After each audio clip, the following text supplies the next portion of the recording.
சந்தோஷமா வாங்கிக்கங்க. எல்லாம் உங்க பணம் தான். வாங்கிக்கிட்டு அவங்க காதிலே விசில ஊதி அனுப்புங்க. எப்படி? அவங்க செவிலே விசில ஊதி அனுப்புங்க. ತಮಿಳುನಾಡಿನ ರಾಜಕೀಯ ಅಖಾಡದಲ್ಲಿ ಈಗ ವಿಜಯ್ ಬಿರುಗಾಳಿ ಎದ್ದಿದೆ. ನಟ ದಳಪತಿ ವಿಜಯ್ ಕೇವಲ ಸಿನಿಮಾದ ಮಾಸ್ ಹೀರೋ ಆಗಿ ಉಳಿಯದೆ ಇಡೀ ಭಾರತವೇ ತಿರುಗಿ ನೋಡುವಂತಹ ಭರವಸೆಗಳನ್ನ ಕೊಟ್ಟು ತಮಿಳುನಾಡಿನ ಪ್ರತಿ ಮನೆಯ ಅಣ್ಣ ಆಗಲು ಹೊರಟಿದ್ದಾರೆ. ಇತ್ತೀಚಿನ ದಿನಗಳಲ್ಲಿ ವೈಯಕ್ತಿಕ ಬದುಕಿನ ವಿವಾದಗಳು, ನಟಿ ತ್ರಿಷಾ ಜೊತೆಗಿನ ಅಫೇರ್ ಸುದ್ದಿಗಳು ಮತ್ತು ವಿಚ್ಛೇದನದ ಗಾಸಿಪ್ಗಳಿಂದ ವಿಜಯ್ ವರ್ಚಸ್ಸಿಗೆ ಸ್ವಲ್ಪ ಪೆಟ್ಟು ಬಿದ್ದಿತ್ತು ಅನ್ನೋದು ನಿಜ. ವಿರೋಧ ಪಕ್ಷಗಳು ಇದನ್ನೇ ಅಸ್ತ್ರ ಮಾಡಿಕೊಂಡು ಅವರ ಜೆಂಟಲ್ಮ್ಯಾನ್ ಇಮೇಜ್ಗೆ ಮಸಿ ಬಳಿಯಲು ನೋಡ್ತಾ ಇದ್ವು. ಆದರೆ ರಾಜಕೀಯ ಚದುರಂಗದಾಟದಲ್ಲಿ ವಿಜಯ್ ಈಗ ಸರಿಯಾದ ದಾಳವನ್ನ ಉರುಳಿಸಿದ್ದಾರೆ.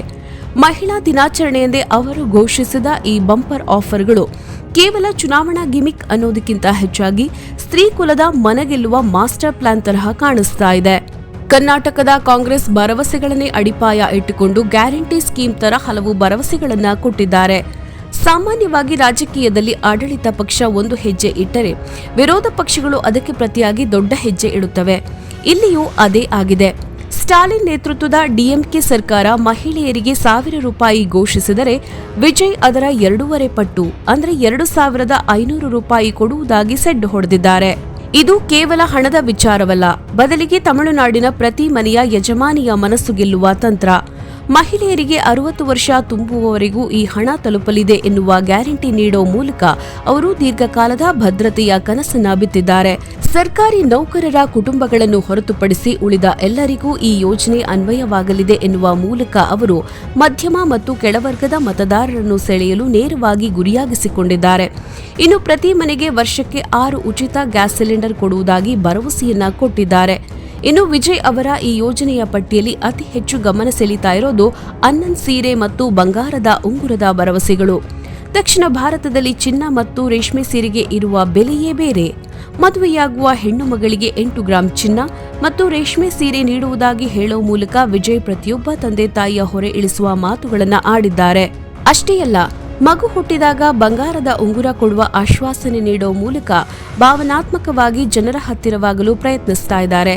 ಬಂಗಾರದ ಬೆಲೆ ಗಗನಕ್ಕೆ ಏರ್ತಾ ಇರುವ ಈ ಕಾಲದಲ್ಲಿ ಇಂತಹ ಘೋಷಣೆಗಳು ಜನಸಾಮಾನ್ಯರ ಕಿವಿಗೆ ಜೇನು ಸುರಿದಂತೆ ಕೇಳಿಸುವುದರಲ್ಲಿ ಅನುಮಾನವೇ ಇಲ್ಲ. ಇದು ಕೇವಲ ಆಸೆ ತೋರಿಸುವುದಲ್ಲ, ತಮಿಳು ಸಂಪ್ರದಾಯದೊಂದಿಗೆ ರಾಜಕೀಯವನ್ನು ಬೆರೆಸಿದ ರೀತಿ ಅಂತ ಹೇಳಬಹುದು. ಶಿಕ್ಷಣ ಮತ್ತು ಆರೋಗ್ಯದ ವಿಚಾರದಲ್ಲೂ ವಿಜಯ್ ಅವರು ತುಂಬಾ ಯೋಚನೆ ಮಾಡಿಯೇ ಹೆಜ್ಜೆ ಇಟ್ಟಿದ್ದಾರೆ. ಮಾಜಿ ಸಿಎಂ ಕಾಮರಾಜ್ ಅವರ ಹೆಸರಿನಲ್ಲಿ ಶಿಕ್ಷಣ ಯೋಜನೆಯನ್ನ ಜಾರಿಗೊಳಿಸಿ ಶಾಲೆಗೆ ಹೋಗುವ ಮಕ್ಕಳ ತಾಯಂದಿರಿಗೆ ವಾರ್ಷಿಕ 15,000 ರೂಪಾಯಿ ನೆರವು ನೀಡುವುದಾಗಿ ಹೇಳಿದ್ದಾರೆ. ಇದು ಡಿಎಂಕೆ ನೀಡುವ 1,000 ರೂಪಾಯಿಗಿಂತ ದೊಡ್ಡ ಮೊತ್ತ. ಹೆಣ್ಣು ಮಕ್ಕಳಿಗೆ ಶಾಲಾ ಕಾಲೇಜುಗಳಲ್ಲಿ ಉಚಿತ ನ್ಯಾಪ್ಕಿನ್ ವಿತರಣೆ ಮತ್ತು ಗರ್ಭಿಣಿಯರಿಗೆ ಪ್ರೋಟೀನ್ ಪುಡಿ, ಬೇಬಿ ಕಿಟ್ ನೀಡುವ ಮೂಲಕ ಅವರು ತಳಮಟ್ಟದ ಆರೋಗ್ಯದ ಬಗ್ಗೆಯೂ ಧ್ವನಿ ಎತ್ತಿದ್ದಾರೆ. ಕರ್ನಾಟಕದ ಶಕ್ತಿ ಯೋಜನೆ ತಮಿಳುನಾಡಿನಲ್ಲಿ ಯಾವ ರೀತಿ ಸದ್ದು ಮಾಡಬಹುದು ಎನ್ನುವುದನ್ನು ಅರಿತಿರುವ ವಿಜಯ್ ಎಲ್ಲಾ ಸರ್ಕಾರಿ ಬಸ್ಗಳಲ್ಲಿ ಮಹಿಳೆಯರಿಗೆ ಉಚಿತ ಪ್ರಯಾಣದ ಭರವಸೆಯನ್ನ ನೀಡಿದ್ದಾರೆ. ಇದು ದುಡಿಯುವ ಮಹಿಳೆಯರಿಗೆ ಮತ್ತು ವಿದ್ಯಾರ್ಥಿನಿಯರಿಗೆ ದೊಡ್ಡ ಮಟ್ಟದ ಆರ್ಥಿಕ ಉಳಿತಾಯ ತಂದುಕೊಡುವ ಗ್ಯಾರಂಟಿ ಅಂತಾನೆ ಹೇಳಬಹುದು. ಕೇವಲ ಹಣ, ಚಿನ್ನ ಕೊಟ್ರೆ ಸಾಲದು, ಸುರಕ್ಷತೆಯೂ ಮುಖ್ಯ ಎಂದು ವಿಜಯ್ಗೆ ಗೊತ್ತಿದೆ.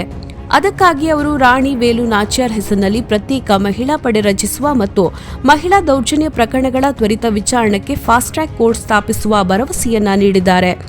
ಇದು ಅವರ ಮೇಲಿರುವ ಮಹಿಳಾ ವಿರೋಧಿ ಎಂಬ ಹಣೆಪಟ್ಟಿಯನ್ನ ಅಳಿಸಿ ಹಾಕುವ ಪ್ರಯತ್ನ. ಆದರೆ ಇಲ್ಲಿ ಒಂದು ದೊಡ್ಡ ಪ್ರಶ್ನೆ ಎದುರಾಗುತ್ತೆ. ಸುಪ್ರೀಂ ಕೋರ್ಟ್ ಇತ್ತೀಚೆಗಷ್ಟೇ ಈ ಉಚಿತ ಯೋಜನೆಗಳ ಬಗ್ಗೆ ಅಸಮಾಧಾನ ವ್ಯಕ್ತಪಡಿಸಿದೆ. ಜನರ ತೆರಿಗೆ ಹಣವನ್ನ ಹೀಗೆ ಗ್ಯಾರಂಟಿ ರೂಪದಲ್ಲಿ ಹಂಚುವುದು ಸರಿನಾ ಎಂಬ ಚರ್ಚೆ ಕೂಡ ನಡೀತಾ ಇದೆ. ಇದಕ್ಕೆ ವಿಜಯ್ ಅವರ ಉತ್ತರ ಬಹಳ ನೇರವಾಗಿದೆ. ಜನರ ದುಡ್ಡನ್ನೇ ಜನರಿಗೆ ಕೊಟ್ರೆ ಅದನ್ನು ಓಸಿ ಅಂತ ಯಾಕೆ ಹೀಯಾಳಿಸುತ್ತೀರಿ ಎಂದು ಕೇಳುವ ಮೂಲಕ ಅವರು ವಿರೋಧಿಗಳ ಬಾಯಿ ಮುಚ್ಚಿಸಲು ನೋಡ್ತಾ ಇದ್ದಾರೆ.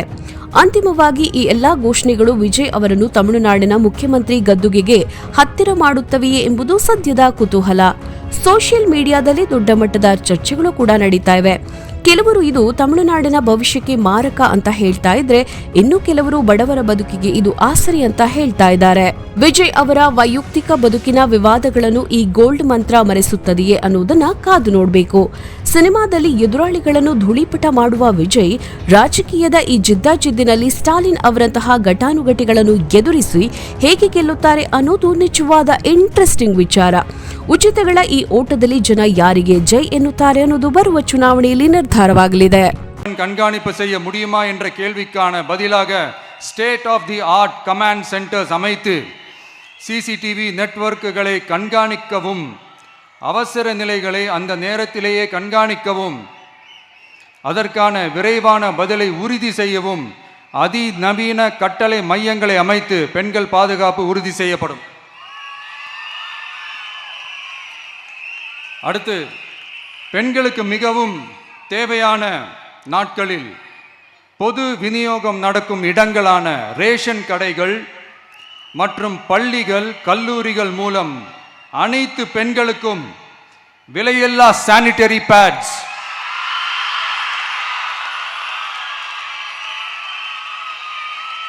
வழங்குவது உறுதி செய்யப்படும்.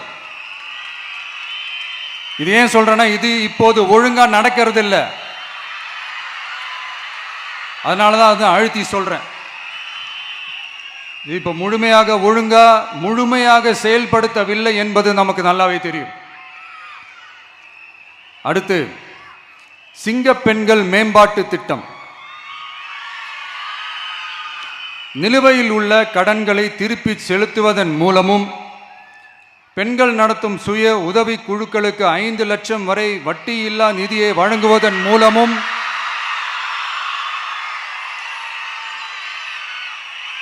சுய உதவி குழுக்களின் உற்பத்தி திறன் மேம்படுத்தப்படும். சுய உதவி குழுக்களில் இருந்து பதிவு செய்யப்பட்ட MSMEகளாக மாறுபவர்களுக்கு ஆண்டுதோறும் 5 லட்சம் வழங்கப்படும். அதாவது 100% மானியமாகவே வழங்கப்படும். சரிப்பா, வாக்குறுதிகள்லாம் கொடுக்குற, உறுதிமொழிகள்லாம் கொடுக்குற, இதெல்லாம் ஓகே தான். ஆனால் ஸ்டாலின் சார் செய்ய முடியாததை நீ எப்படி செய்வ அப்படின்னு உங்களுக்கு ஒரு கேள்வி ஒன்று வரும். அது சிம்பிளாக ஒன்று சொல்கிறேன். இப்போ தான் ரீசெண்டாக அதை பற்றி நான் முழுமையாக ஒன்று தெரிஞ்சுக்கிட்டேன். நம்ம மாநிலத்துக்கான மொத்த பட்ஜெட் வந்து 4.39 லட்ச கோடிகள். அதில் 30% ஸ்டாலின் சார் டாக்ஸுக்கு போகுது. இது என்னடா புது டாக்ஸ்ன்னு கேட்குறீங்களா? ஆமாம், இந்த பட்ஜெட்லேருந்து ஒதுக்குற நிதியில் 20% ஸ்டாலின் சாருக்கு போகுது. அதில் 10% அவங்க மந்திரிங்களுக்கு போகுது. மொத்தமாக 30% ஆச்சா? கவர்மெண்ட்டுக்கு தான் வரி கொடுப்பாங்க. ஆனால் கவர்மெண்ட்டே ஒருத்தவங்களுக்கு வரி கொடுக்குதுன்னா அதுக்கு பேர் ஸ்டாலின் சார் டாக்ஸ் தானே. இதை விட நாகரிகமாக நீங்கள் அடிக்கிற கொள்ளையும் நீங்கள் அடிக்கிற ஊழலையும் சொல்ல முடியாது. மக்களுக்காக ஒதுக்குற பணத்தை நீங்கள் அப்படியே சைடில் ஒதுக்காம மொத்த பணத்தையும் மக்களுக்கே செலவு பண்ணிட்டா ஒரு சூப்பரான நல்ல அரசாங்கத்தை கொடுக்கலாம்ல.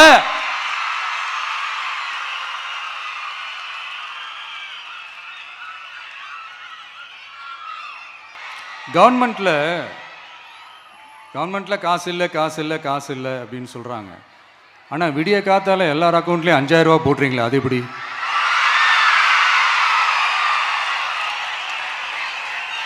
$2000 போடுறீங்க, 3000 போடுறீங்க, 4000 போடுறீங்க, இதெல்லாம் எப்படி?